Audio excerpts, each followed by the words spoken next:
Salam sejahtera bagi para pendengar dan penonton Ngopas dimanapun Anda berada. Nama saya Pendeta Kian Holik dari Sydney, Australia. Selamat datang di channel Ngobrol Pastor, di mana kita akan membicarakan secara santai topik-topik yang berhubungan dengan pelayanan dan kehidupan para pastor, para hamba Tuhan, baik di dalam gereja maupun di dalam organisasi Kristen. Nah, sebelum kita lanjutkan, jangan lupa untuk subscribe channel ini dan nyalakan loncengnya di YouTube, supaya apabila ada video-video baru yang kami upload, Anda bisa langsung dapat mengetahuinya. Dan jangan lewatkan kesempatan untuk bertanya kepada para narasumber di fitur pertanyaan yang ada di bawah video Anda di YouTube. Jangan malu bertanya, apakah itu pertanyaan yang timbul dari diskusi kita bertiga, ataupun juga pertanyaan-pertanyaan follow-up setelah Anda menyaksikan video ini.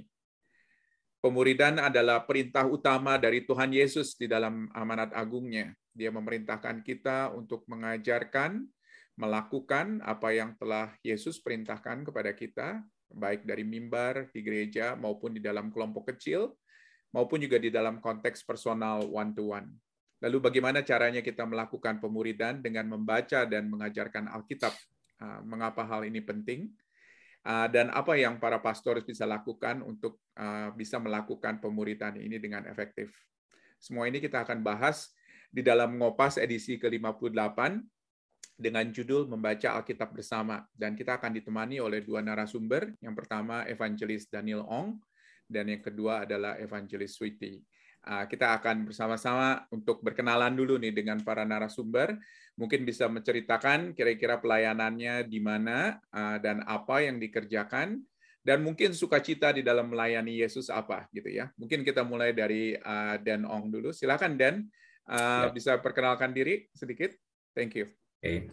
Shalom semuanya, nama saya Dan Ong. Saya salah satu hamba Tuhan di Gereja Kristen Kalam Kudus di ICS Serpong. Jadi lokasi kami ada di Gading Serpong.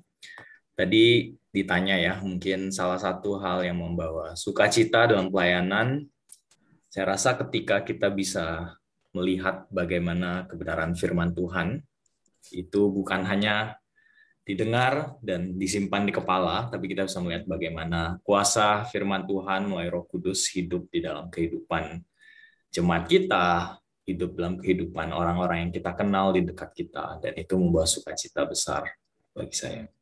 Amin. Ya, jadi bukan hanya cuma sekedar mengajarkan, tetapi juga melihat ya dengan jelas apa yang terjadi. Thank you. Mungkin ke Sui. Sui, apa kabar Sui? Bisa Baik. kenalin diri sedikit? Oke, baik. Shalom saudara-saudara. Nama saya Sweety. Saya saat ini melayani di GKI Greenfield, khususnya sebagai pembina Komisi Pemuda, tapi juga di kebaktian doa dan bidang pembinaan juga. Kalau ditanya apa sukacita dalam pelayanan, sebenarnya banyak sih ya, banyak sekali sukacitanya. Satu aja. Kalau mungkin ya satu aja ya. Saya pilih dua deh, Jadi yang pertama, saya rasa sukacitanya itu saya bisa dipakai oleh Tuhan. Kalau dipikir lagi, ya siapa saya gitu kan? Saya sebenarnya nggak layak juga. Saya bukan orang yang hebat atau bagaimana, tapi ya Tuhan memilih gitu. Memilih saya untuk menjadi anaknya, tapi sekaligus memilih saya juga untuk bisa ambil bagian dalam pelayanan. Bisa melayani Tuhan, bisa melayani jemaat Tuhan. Nah itu salah satu sukacita sih buat saya. Yang kedua, tadi mungkin mirip dengan Dan ya. Kita sukacitanya itu melihat bagaimana ketika umat Tuhan bisa memahami kebenaran-kebenaran firman Tuhan, dan itu yang mengubah mereka. Dan di dalam pelayanan selama ya bertahun-tahun ini, saya bersyukur sih bisa melihat ya ada perubahan-perubahan gitu, bagaimana orang-orang yang ketika mereka memahami firman Tuhan, mereka diubahkan oleh Tuhan. Ada yang mengubah cara pikirnya, bahkan mengubah gaya hidupnya. Ada yang dulu mungkin hanya memikirkan diri sendiri, hanya hidup untuk diri sendiri. Sekarang kita bisa melihat mereka mengubah cara hidupnya. Mereka udah nggak mikir diri sendiri lagi, tapi bagaimana mulai memikirkan orang lain, memikirkan gereja, memikirkan Tuhan, apa yang membawa kemuliaan bagi Tuhan. Nah, perubahan-perubahan seperti ini saya rasa itu yang menjadi sukacita gitu. Di dalam pelayanan kita bisa melihat ada buah-buah dari pelayanan kita. Dan ya memang ya bersyukur ya kepada Tuhan. Tuhan baik, kita nggak cuma hanya melayani gitu kerja keras tanpa buah, tapi bisa melihat ada buah-buah. Jadi ya itu ya sukacita dalam pelayanan sih kok. Wow, luar biasa ya. Jadi kelihatannya nggak nyesel nih ya, jadi hamba Tuhan ya berdua-dua ya. Iya betul kok. Karena kelihatannya ada sukacita di dalam apa yang kita lakukan. Nah, kita akan bicara pada hari ini mengenai topik pemuridan sebetulnya topik besarnya. Dan juga khususnya dalam salah satu hal yang biasa kita lakukan di dalam pemuridan atau mungkin yang kebanyakan orang lakukan itu ialah dengan membaca Alkitab bersama. Ya, sebetulnya bisa nggak tolong dikasih tahu mengenai apa sih sebetulnya topik ini? Jadi dalam arti ialah apa yang dimaksud dengan topik ini membaca Alkitab bersama. Mungkin ke Dan terlebih dahulu, terus kemudian nanti ke Sui. Silakan Dan. Kokian. Tadi Kokian sempat bilang ya, ini sesuatu yang mungkin sering kali kita dengar sebagai salah satu sarana pemuridan. Tapi sebenarnya kalau dipikir-pikir dalam konteks pelayanan saya di sini ya, mungkin Sui juga nanti bisa berkomentar, ini bukan sesuatu yang umum, sesuatu yang kita sudah ketahui gitu. Jadi kalau mau ditanya definisi membaca Alkitab bersama, itu dengan sederhana ya, bisa diartikan sebagai ada Alkitab, ada saya, dan ada satu orang lain. Oke, jadi mungkin ini seperti hybrid antara saat teduh membaca Alkitab sendiri dan mungkin komsel gitu ya, kelompok kecil di mana kita sharing Alkitab dengan orang lain. Tapi sebenarnya tujuan akhirnya itu sama, yaitu kita ingin dimuridkan oleh kebenaran firman Tuhan. Jadi bedanya aktivitas seperti tadi saya sebut ya, komsel atau misalnya saat teduh, dengan mungkin pemuridan kolektif seperti khotbah atau seminar-seminar adalah itu kan sifatnya satu arah. Sedangkan kalau saat teduh, komsel atau membaca Alkitab bersama, itu sifatnya lebih kita ingin menaruh diri kita dimuridkan oleh kebenaran firman Tuhan. Kita bukan expert, saya bukan expert gitu ya, tapi kita sama-sama datang ke dalam kebenaran Alkitab dan membiarkan apa yang tertulis, apa yang dibicarakan di sana, itulah yang mengubah hidup kita. Nah, kalau secara teknisnya ya simpelnya ada saya, ada Alkitab, dan ada orang lain, dan sama-sama kita dimuridkan oleh firman Tuhan. Jadi itu aja udah cukup ya, ada saya, ada Alkitab, dan ada orang lain begitu ya. Ya, tidak perlu metode atau program khusus ya, seakan-akan ada kurikulumnya, atau ada tekniknya, tapi secara paling basic dan sederhananya adalah saya, kamu, dan Alkitab. Iya, oke. Yap, wah thank you. Ini aja udah membuka pikiran kita nih, karena banyak yang berpikir bahwa bagaimana caranya saya untuk memuridkan seseorang atau bagaimana seorang pastor bisa memuridkan satu jemaat ya, tetapi ternyata ini cukup simpel ya, dan kita akan melihat begitu loh kira-kira apa saja yang diperlukan, apa saja yang menjadi cara-cara atau triknya begitu di dalam kita mungkin melakukan hal tersebut. Mungkin dari Sui ada tambahan lagi Sui mengenai artinya sebetulnya ya, sebenarnya. Iya, jadi memang sebenarnya sangat sederhana gitu, seperti yang Dan bilang, membaca Alkitab bersama ya sesuai dengan namanya, kita membaca Alkitab bersama, saya, kamu, dan ada Alkitab. Dan ya mungkin ya kita sama-sama menetapkan ada waktunya gitu ya. Kapan sih kita kumpul sama-sama, kemarin kita baca Alkitab sama-sama. Dan kita akan melakukan ini secara reguler. Jadi bukan hanya, nanti kalau misalnya sempat baru lakukan, enggak, tapi ada suatu komitmennya gitu. Kita sama-sama melakukannya. Mungkin seminggu sekali, mungkin 2 minggu sekali, tapi ada rencananya gitu secara reguler. Dan kita baca sama-sama satu bagian Alkitab, ya nanti mungkin akan secara berurutan gitu ya, satu kitab kita selesaikan sama-sama. Dan ketika kita baca, kita bisa diskusi sama-sama juga. Apa sih yang kita dapatkan dari bagian ini? Firman Tuhan bilang apa sih? Terus bagaimana sih kita meresponi apa yang firman Tuhan bilang? Nah, sesimpel itu sih buat saya. Itu membaca Alkitab bersama ya. Setelah itu ya mungkin kita bisa saling mendoakan, kita ya ada sharing-sharingnya. Ya, seperti itu aja sih. Oke. Jadi bukan hanya sekedar sharing kehidupan ya. Karena kalau misalnya sharing kehidupan kan antara saya dan kamu aja kan ya. Iya, Tetapi Alkitabnya betul. seringkali dilupakan gitu loh. Betul. Iya. Tetapi ini adalah saya, kamu, dan Alkitab. Jadi sebetulnya ada faktor yang lain nih yang perlu kita perhatikan dan menjadi bagian yang sangat penting sekali di dalam hubungan kita, misalnya antara antara seorang pastor dengan seorang jemaat atau seorang pemimpin Kristen dengan seseorang yang dibinanya. Wah, terima kasih banyak. Ini saja sudah membuka sesuatu yang lebih daripada hanya sekedar biasanya begitu ya. Nah, kenapa kita harus bicara mengenai topik ini sih? Kenapa sih sebetulnya membaca Alkitab bersama ini adalah sesuatu yang penting? Kenapa nggak hanya sekedar minum kopi bersama atau mungkin sharing kehidupan bersama? Mungkin ke Dan terlebih dahulu dan nanti ke Sui lagi. Silakan Dan. Oke, nanti mungkin Sui bisa tambahkan apa yang saya mulai. Kenapa ini perlu dibicarakan? Seperti yang tadi saya sempat mention ya, kalau kelihatannya sangat sederhana, saya, kamu, dan Alkitab, tapi membaca Alkitab bersama ini bukan sesuatu yang lumrah atau umum kita lakukan di konteks pelayanan kita, khususnya di Indonesia. Kita melakukan berbagai macam metode pemuridan, dengan program-program, dengan materi-materi, dan semuanya itu hal yang baik. Jadi ada satu level kita melakukan itu semua, dan di level yang lain kita melakukan disiplin rohani ya, seperti kita mendorong jemaat untuk berdoa secara pribadi, saat teduh sendiri, dan lain sebagainya.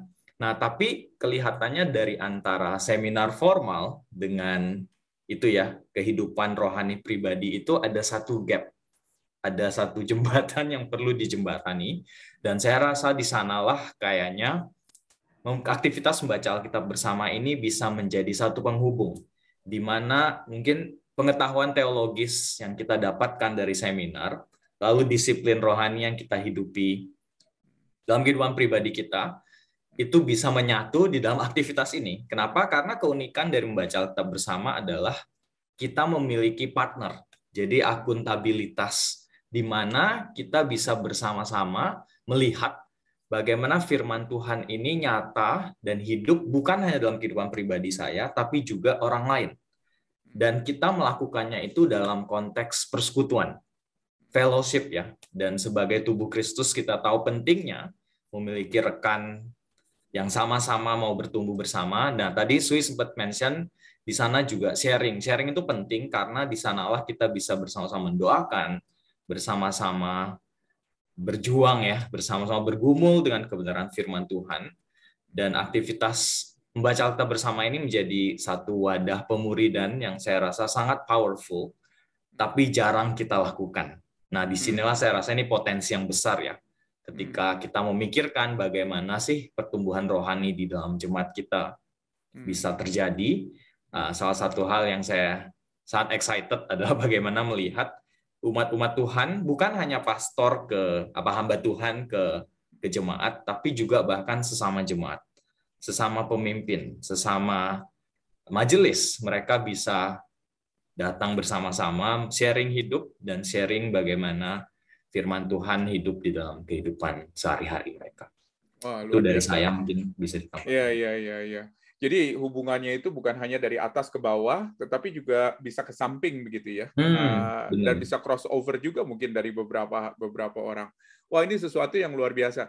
Jadi tadi sempat disebutkan bahwa ya, jadi bukan hanya sekedar bertemu dengan seseorang, bukan hanya sekedar update mengenai kehidupan, tetapi juga membaca firman begitu ya, dan melihat firman ini atau aktivitas ini sebagai jembatan tadi yang dikatakan antara apa yang kita lakukan secara pribadi ya, dan juga mungkin apa yang kita lakukan secara kolektif ya, di mana kita mungkin dibina di dalam pemuridan yang lebih luas, misalnya di dalam pendidikan teologi atau mungkin di dalam seminar-seminar teologi. Wah, thank you banget ini.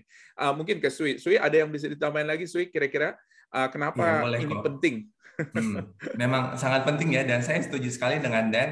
Tadi dikatakan bahwa ini suatu cara dan metode pemuridan yang sangat powerful ya sebenarnya. Powerful karena itu kita ada sharing kehidupannya. ada fellowship dengan satu sama lainnya, ada akuntabilitasnya.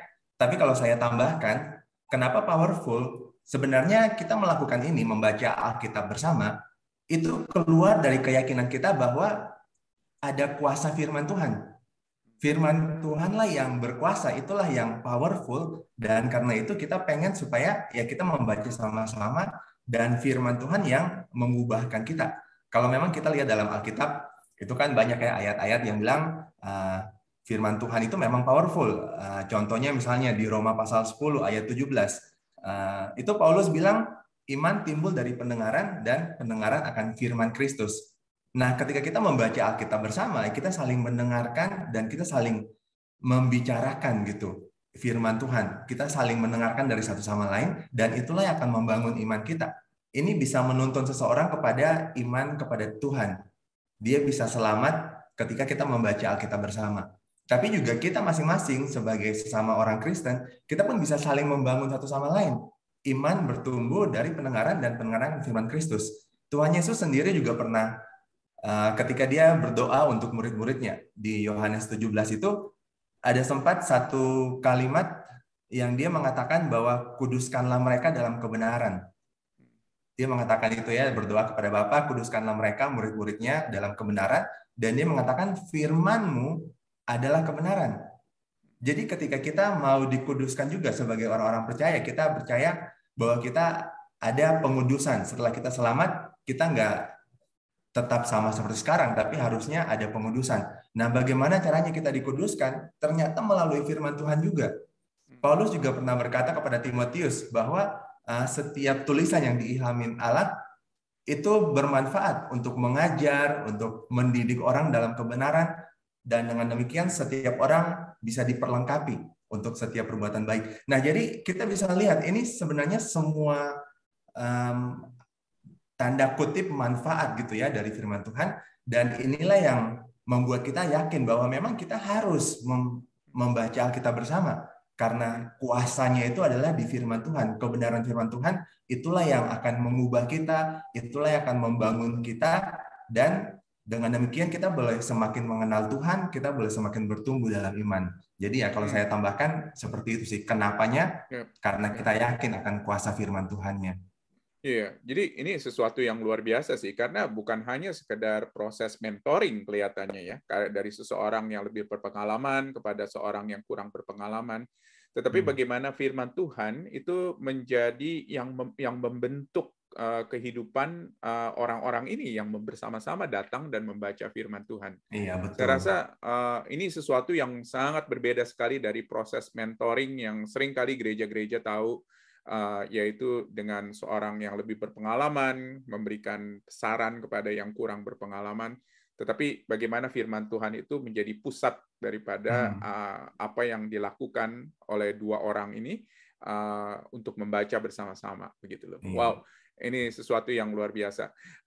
Sekarang kita akan langsung masuk nih ke dalam langkah-langkah praktisnya, begitu ya. Mungkin banyak hamba-hamba Tuhan, para pastors yang mendengarkan Ngopas ini, mereka belum pernah tahu mengenai membaca Alkitab bersama atau metode pemuridan membaca Alkitab bersama. Nah, kira-kira langkah-langkah praktis apa ya yang bisa mereka lakukan pertama-tama dari betul-betul dari nol ini untuk bisa memulai program ini atau bisa memulai memobilisasi jemaat untuk melakukan hal seperti ini. Karena kan kalau kita lihat ini agak sedikit rumit juga, karena bukan hanya sekedar dari yang atas ke bawah, tetapi juga bisa yang sejajar, bisa juga di dalam konteks yang mungkin agak sedikit beda begitu dan lain sebagainya. Mungkin ada saran-saran atau ada tips langkah-langkah praktis mungkin dari Dan terlebih dahulu dan kemudian nanti kita ke Sui. Silakan Dan. Mungkin saya mulai dengan beberapa, bukan warning sih ya, tapi beberapa tips yang mungkin membantu ketika kita memikirkan bagaimana saya memulainya atau bagaimana gereja saya memulainya. Dari pengalaman saya sih, tips pertama adalah start small. Oke, jadi jangan mulai terlalu ambisius ya. Dalam arti apa? Seringkali kita ketika menemukan satu metode yang rasanya baru atau menarik, kita ingin cepet-cepet, oh kita masif gitu, ayo satu gereja kita semua melakukan ini.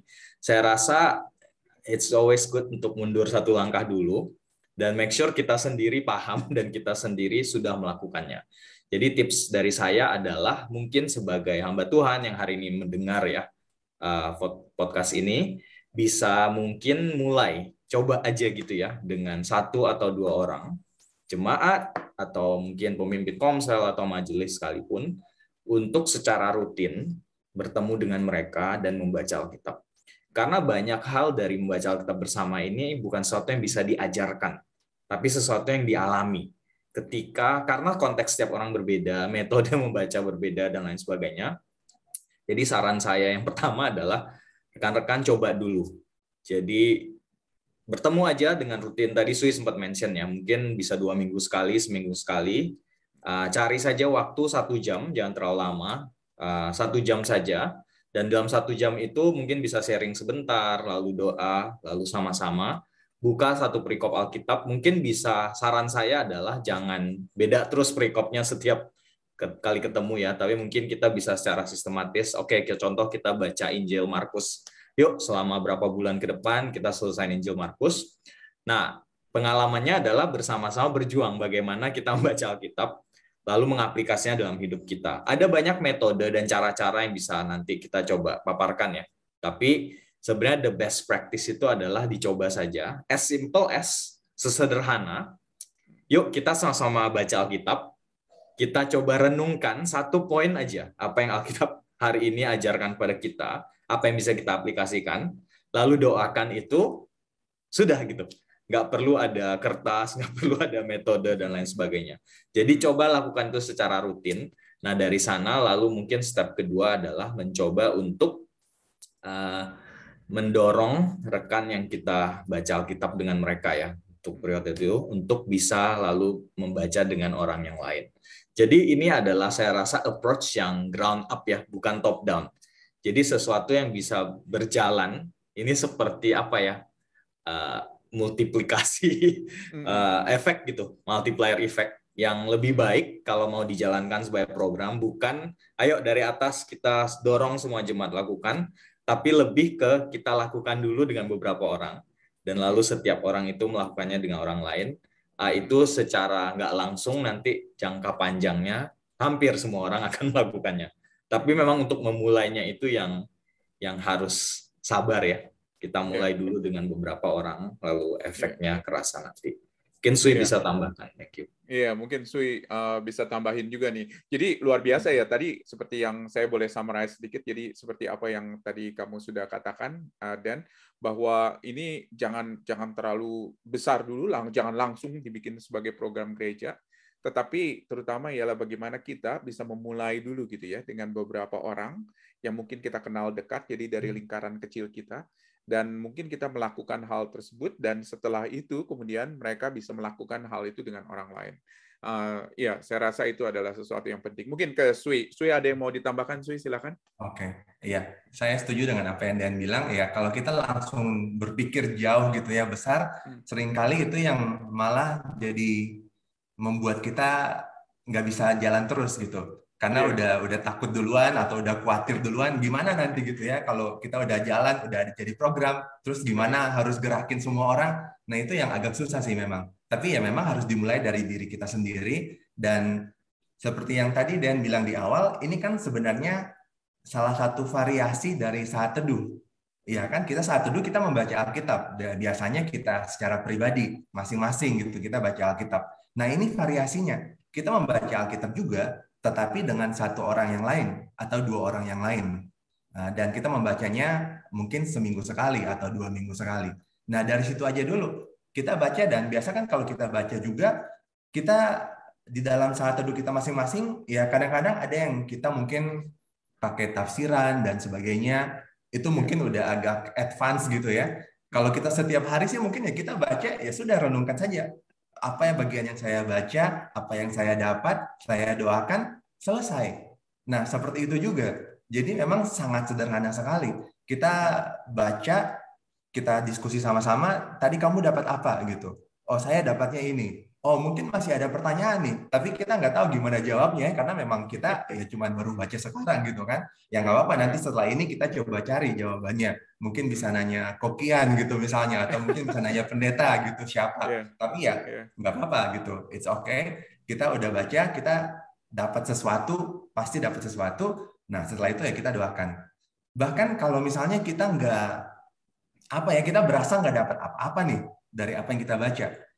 Sebenarnya nggak apa-apa juga, karena firman Tuhan pun di dalam Yesaya ya, kalau nggak salah Yesaya 55, itu ada yang dikatakan bahwa setiap firman yang keluar dari mulut Tuhan itu nggak pernah sia-sia, nggak akan kembali ke Tuhan dengan sia-sia. Jadi setiap firman Tuhan yang kita baca, kita harus percaya itu nggak akan sia-sia buat kita. Meskipun saat itu mungkin pas kita baca kita nggak langsung paham maksudnya apa ini, tapi itu nggak akan sia-sia. Nah, jadi kita harus membiasakan membaca Alkitab ini, meskipun mungkin awal-awal mungkin berasa aneh gitu ya, karena kita nggak terbiasa gitu kan, ini mungkin bukan budaya kita, tapi nggak apa-apa. Dan satu lagi yang penting itu adalah konsistensi. Kita harus coba konsisten, meskipun susah, ya nggak apa-apa, dicoba dulu. Nah, ya seperti banyak slogan-slogan ya, mulai aja dulu gitu, atau just do it, ya dicoba aja dulu gitu. Nanti kalau ada kendala, ada masalah, nggak apa-apa, nanti baru kita ngomongin lagi. Tapi mulai aja dulu. Nah, mungkin buat banyak orang kan kalau misalnya kita bicara secara umum gitu ya, banyak dari jemaat ketika mereka memulainya, kalau dari pendeta mungkin lebih gampang karena pendeta kan punya pendidikan teologi, pernah belajar Alkitab begitu. Tetapi kalau misalnya secara umum jemaat yang mungkin tidak terlalu memiliki pengetahuan Alkitab yang cukup gitu ya. Apakah mereka bisa melakukan hal ini dengan pengetahuan Alkitab yang minimum? Kira-kira ada hal-hal atau saran-saran apa yang bisa diberikan nggak kepada mereka? Mungkin ke Dan terlebih dahulu dan kemudian ke Sui sekali lagi. Silakan Dan. Kira-kira hal-hal apa yang simple yang bisa disarankan? Memang salah satu pertanyaan yang paling sering ditanyakan ya ketika kita ngomongin tentang membaca Alkitab bersama adalah dari orang awam, jadi jemaat yang mungkin bilang, saya kan nggak bisa gitu, saya takut salah tafsir. Atau bahkan ada yang pernah ngomong ke saya, kok gimana kalau nanti kita saling menyesatkan gitu. Kalau kita membaca Alkitab bersama, jadi seakan-akan firman Tuhan itu hanyalah ranah dari pendeta, atau ranah dari orang-orang tertentu ya, yang dipilih Tuhan untuk bisa mengajar. Saya rasa kekhawatiran itu datang dari sisi yang benar. Tapi mungkin di satu sisi ada sedikit kilaf ya tentang bagaimana Alkitab atau firman Tuhan bekerja. Jadi Tuhan itu memberikan firman kepada umatnya secara umum ya, pada gerejanya, bukan hanya ranah milik hamba Tuhan. Dan sebenarnya itu kan salah satu dari produk reformasi yang begitu luar biasa ya. Ketika Alkitab bisa sampai ke rumah-rumah kita seperti sekarang dan bukan hanya dalam bahasa yang tidak dimengerti, atau di konteks yang hanya bisa diinterpretasi oleh orang-orang tertentu gitu. Jadi satu hal yang kita mau dorong pada jemaat adalah coba dulu. Tadi yang Sui bilang just do it. Seringkali kita itu terpaku kepada hal-hal yang tidak kita mengerti dan kita miss akan hal yang begitu jelas di dalam kebenaran firman Tuhan itu. Jadi dorongan saya adalah kepada jemaat yang mau memulai membaca Alkitab.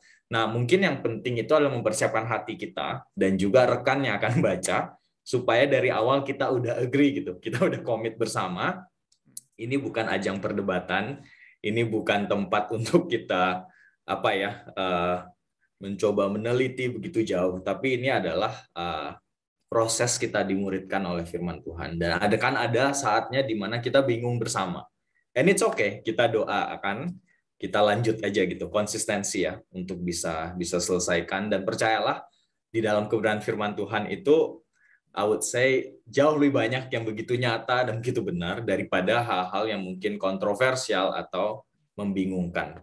Dan di sanalah kita bersyukur ya, kita bukan hanya membaca Alkitab bersama, kita ada dalam konteks persekutuan di gereja, di mana ada hamba Tuhan, ada rekan-rekan yang lain untuk bisa bersama-sama bertumbuh gitu. Jadi jangan takut untuk saling menyesatkan, asalkan kita datang dengan hati yang benar untuk tunduk kepada apa yang firman Tuhan katakan.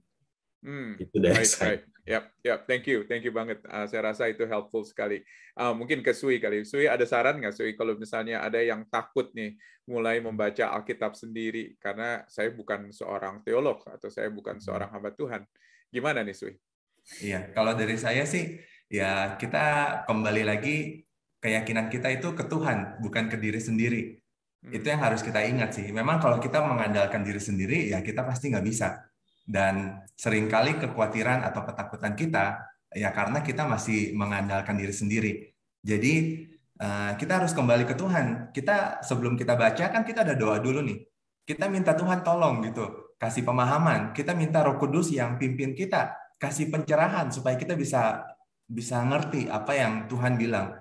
Ya, kita udah doa, kita percaya gitu. Tuhan akan bekerja dan Tuhan yang akan memberikan pemahaman itu ke kita. Tentu saja kita nggak akan langsung ngerti semuanya, langsung 100% itu nggak akan. Pendeta pun nggak akan bisa langsung kayak gitu juga kan. Jadi karena itu kita jangan sampai kita punya ekspektasi yang salah juga. Bahwa ketika kita udah berdoa terus kita baca langsung akan ngerti ayat 1, ayat 2, ayat 3 semuanya jelas. Ya belum tentu gitu. Nah, jadi ya ekspektasinya itu yang mungkin harus dibenerin dulu. Kita nggak akan dapat semuanya, tapi pada saat yang sama, pasti ada hal-hal yang akan kita dapatkan. Seperti yang tadi Dan bilang, seringkali kita fokusnya itu ke hal-hal yang sulit dan hal-hal yang kontroversi. Padahal harusnya fokusnya bukan ke situ. Fokusnya ke hal-hal apa nih yang kita dapat sekarang, dan inilah yang Tuhan mau kita lakukan. Nah, harusnya fokusnya ke situ. Jadi, satu tips lagi sih sebenarnya kembali ke teks, kembali ke apa yang tertulis. Seringkali juga kita dengar orang lain gitu ya, oh ada pendeta ini ngomongnya gini, oh saya pernah baca buku tentang ayat ini, tulisnya begini. Tapi kita nggak lihat sendiri ayatnya itu ngomong apa yang tertulis di dalam firman-Nya itu. Nah, jadi tips saya kembali lagi, lihat lagi, ini apa yang dikatakan di sini. Nah, itu yang akan menolong kita supaya kita nggak berdebat tentang penafsiran, supaya kita nggak mungkin ngomongnya udah kemana-mana, dan padahal ayatnya nggak ngomong seperti ke sana gitu. Jadi kembali lagi ke teks, apa yang tertulis itu yang menjadi pegangan kita. Gitu sih, kok. Wah, luar biasa. Thank you. Ini sesuatu yang sangat berguna sekali, saya yakin nih buat para hamba Tuhan. Nah, mungkin secara praktis aja gitu ya. Maksudnya ketika kita masuk ke dalam pembacaan Alkitab secara langsung gitu ya dengan seseorang gitu, kira-kira hal-hal praktis apa yang mungkin bisa diberikan lagi? Kira-kira ada tips-tips praktis nggak? Misalnya ketemunya mungkin jangan di tempat yang rame atau bagaimana? Atau boleh nggak kalau misalnya ketemunya via Zoom misalnya gitu loh. Mungkin ada tip-tip praktis lain dari Dan, silakan. Ya, mungkin saya sharing pengalaman pribadi ya. Jadi ketika silakan. saya sebelum pandemi di Indonesia, jadi saya milih waktu karena kan saya ketemu dengan pemuda yang udah kerja, jadi workers gitulah ya. Jadi saya cek sama mereka kapan pulang kerja, di mana dan lokasi mana. Dan saya sih lebih prefer di tempat umum. Kenapa? Karena mungkin konteksnya lebih rileks ya. Saya ketemu sama mereka di Jeko di salah satu kafe dekat gereja. Nah, di sana kita ketemu jam 8 malam. Jadi agak malam karena mereka udah beres-beres lah setelah kerja ya. Atau ada yang langsung dari tempat kerja ke sana. Cuman 1 jam aja, 8 sampai 9. Kita ngobrol santai. Jadi saya biasanya find out ya gimana harinya dan lain sebagainya. Lalu kita baca satu perikop Alkitab, biasanya not even satu pasal, jadi mungkin satu section ya. Jadi seperti kita baca Filipi ayat 1 sampai berapa gitu. Nah, di sanalah kita tips yang tadi Sui ngomong itu sangat helpful, karena kan kita pikir waktu yang biasa saya alokasikan untuk membaca Alkitab dan mendiskusikannya sekitar setengah jam. Nah, gimana dalam setengah jam kita bahas itu, kuncinya adalah stick to the text. Jadi seringkali mungkin sebagai itu ya, bagi hamba Tuhan gitu, kita pengen kasih tahu apa yang kita udah tahu gitu. Penafsir ini ngomong ini atau itu sebenarnya nggak helpful buat mereka. Karena apa yang kita lakukan adalah kita membuat mereka berpikir, wow kamu pinter sekali ya, kamu expert gitu. Saya nggak bisa. Nah sedangkan menurut saya yang kita harus lakukan adalah kita bersama-sama melihat apa yang Tuhan telah nyatakan dan belajar dari sana.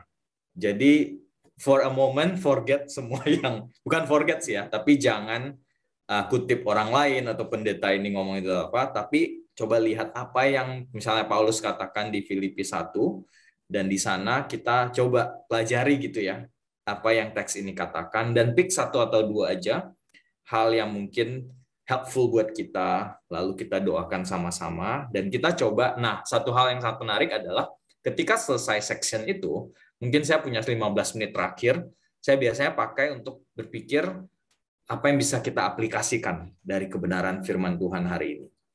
Jadi contoh, kalau satu perikop yang kita baca, mungkin hal yang kita dapat adalah kita harus mensyukuri apa yang Tuhan telah berikan pada kita. Contoh ya. Nah, lalu saya akan dalam 15 menit terakhir coba pikirkan, oke, kamu gimana bersyukur dalam konteks pekerjaan kamu, dalam keluarga kamu, kalau misalnya hubungan suami istri. Jadi try to get yang lebih praktis. Nah, lalu itu yang jadi pokok doa. Setelah itu kita sama-sama doakan. Jadi langkah seperti itu ya, yang hopefully membantu kita supaya nggak kemana-mana. Karena seringkali kalau udah kemana-mana, waktu berlalu begitu cepat. Lah, udah tiba-tiba 2 jam gitu ya. Nah, kenapa kita mau coba stick 1 jam? Karena kita tahu ini seperti maraton. Ini bukan sesuatu yang, kita cuma ketemu sekali 2 kali, terus mendalam dan besar ya. Maksudnya luas cakupannya. Tapi kita menahan diri supaya masih ada waktu untuk minggu-minggu depan kita bisa menjadi lebih ke seperti disiplin rohani juga. Untuk bisa jangka panjang gitu, bukan hanya kita, karena takutnya terlalu intens, nanti next time orang sering cancel, karena aduh saya nggak punya 2 jam nih kok, padahal sebenarnya 45 menit 1 jam sudah cukup, tapi kalau kita mulainya terlalu intens, ekspektasi orang langsung naik begitu tinggi ya, nah lalu kita jadi susah untuk bisa, kita sendiri juga mungkin sibuk, jadinya kita nggak ada waktu sebanyak itu. Mungkin itu dari saya. Thank you. Oke, thank you. Wah, itu berguna sekali. Dari Sui, ada tambahan lagi kira-kira tips-tips praktis? Iya, kalau tambahan dari saya, mungkin sebelum kita memulai itu, kitanya sendiri yang mungkin udah persiapin dulu ya. Jadi kita udah baca dulu perikopnya atau ayat-ayatnya, dan seperti yang Dan bilang, pilih 1 atau 2 hal saja. Jadi jangan terlalu banyak gitu. Nggak usah kita harus menggali setiap ayatnya, terus baca tafsiran dan sebagainya. Nggak perlu. Kita cukup baca aja perikopnya dan pilih 1 atau 2 hal yang kita pengen tekenin nanti. Itu aja. Nah, dan ketika nanti kita membaca, usahakan untuk mendengar juga. Jadi kita ini bukan khotbah gitu. Kita nggak khotbahin mereka, oh ini loh saya dapat ini dari ayat-ayat ini. Bukan. Tapi kita juga pengen dengar gitu mereka dapatnya apa, dan kita ini kan sesuai namanya ya, membaca Alkitab bersama. Jadi ya mungkin ada hal-hal juga yang kita bisa pelajari dari mereka juga. Ada hal-hal yang mungkin mereka dapatkan, oh ternyata saya tadi nggak dapat gitu, saya miss. Ternyata itu memang hal yang utama misalnya. Nah jadi ya kita belajar untuk mendengarkan mereka juga. Pada saat yang sama kita juga membagikan juga apa yang saya dapatkan, dan ya mari sama-sama gimana kita melakukannya. Kalau kita udah dapat hal-hal ini, bagaimana aplikasinya? Ya kita doakan sama-sama. Kadang-kadang ya Dan sih mungkin bisa disiplin ya 1 jam ya. Kalau saya sih biasanya lewat dari 1 jam karena mungkin banyak ngobrol-ngobrolnya gitu ya, ada sharing-sharingnya juga gitu. Gimana kerjaan nanti bisa udah lumayan panjang gitu. Jadi ya bagus sih kalau Dan bisa disiplin 1 jam. Saya biasanya sih lewat sih. Saya juga maunya segitu sih, tapi seringkali ya lebih juga. Iya, juga tapi yang nggak mungkin apa-apa sih, nggak apa-apa. rencananya ketemu. Berarti dengan kata lain banyak hal-hal logistik yang harus kita pikirkan juga ya, supaya karena kan seperti yang tadi Dan katakan kan, ini adalah sesuatu yang maraton gitu ya. Jadi hal-hal logistik yang perlu kita bicarakan, kita perlu pikirkan supaya nggak terlalu panjang dan pada akhirnya orang jadi kapok gitu loh untuk mengerjakannya. Saya rasa mungkin itu beberapa tip-tip praktis ya yang bisa kita Oh, satu hal lagi kok kalau boleh silakan tambahin. Iya, jadi satu peringatan aja ya. Kita lakukan ini dengan sesama gender.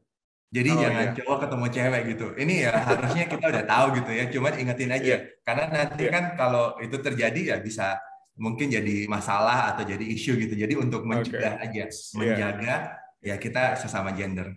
Betul. Ya, saya rasa itu tip praktis. Mungkin saya mau makasih banyak sedikit ya kalau ada boleh. lagi, silakan. Kenapa satu lagi. Sesama gender nih mungkin mumpung keinget aktivitas membaca Alkitab bersama ini seringkali pada akhirnya memunculkan banyak isu. Bukan saya dalam arti negatif, tapi kita membuka diri pada satu dengan yang lain. Dan oleh karena itu akuntabilitas itu penting. Karena di sanalah kita bisa belajar saling mempercayai ya, bahwa kita mau firman Tuhan bekerja dalam ini. Makanya ini sebenarnya tools yang sangat-sangat helpful bagi hamba Tuhan untuk bisa menggembalakan jemaatnya.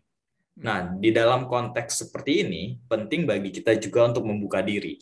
Jadi ini bukan satu arah ya, dalam arti saya, tadi kan Sui bilang saya belajar mendengar. Tapi selain itu kita juga harus belajar membuka diri. Karena ini bukan sesi pastoral counseling gitu ya, di mana ya ayo ceritakan semua masalahmu, kita lihat apa yang firman Tuhan katakan. Tapi ini kita mau belajar bersama bertumbuh. Nah, oleh karena itu diperlukan partner yang kita bisa dalam arti yakin, kita bisa terbuka, kita bisa accountable, dan memang untuk konteks itu sama gender itu paling baik. Baik. Wah, terima kasih banyak nih. Ini tips-tipsnya saya yakin sangat berguna untuk para pastors untuk memulai program membaca Alkitab bersama ini. Dan tentunya ini bukannya sesuatu yang orisinal baru dari Dan dan Sui, karena mereka juga belajar dari satu buku yang berjudul Membaca Alkitab Bersama. Dan saya nanti akan tampilkan buku ini, dan mungkin bisa dibeli juga kalau misalnya memang membutuhkan hal-hal yang jauh lebih rinci untuk memakai program ini di dalam gereja, saudara-saudara. Terima kasih banyak Dan dan Sui buat waktunya. Kita akan tutup bersama dalam doa, dan kita akan doakan para pastor sama Tuhan supaya mereka boleh mengerjakan program ini dan boleh mencoba paling nggak program ini supaya lebih banyak orang lagi bertumbuh di dalam firman. Mari kita berdoa. Terima kasih Bapa di surga buat waktu yang Tuhan berikan buat kami. Kami berdoa Tuhan supaya para pastor, para pendeta yang mendengarkan program ini, mereka boleh memikirkan dan mulai untuk melakukan pemuridan dengan membaca Alkitab bersama. Dan kami rindu ya Tuhan bersama-sama supaya Engkau boleh menumbuhkan gerejamu, dan boleh lagi ya Tuhan membawa orang-orang ke dalam sebuah kematangan di dalam Kristus. Terima kasih ya Tuhan, kami serahkan juga untuk pelayanan Dan dan Sui ke dalam tangan Tuhan, biar kiranya Engkau boleh berkati mereka dimanapun mereka melayani-Mu. Dalam nama Yesus kami bersyukur dan berdoa. Amin.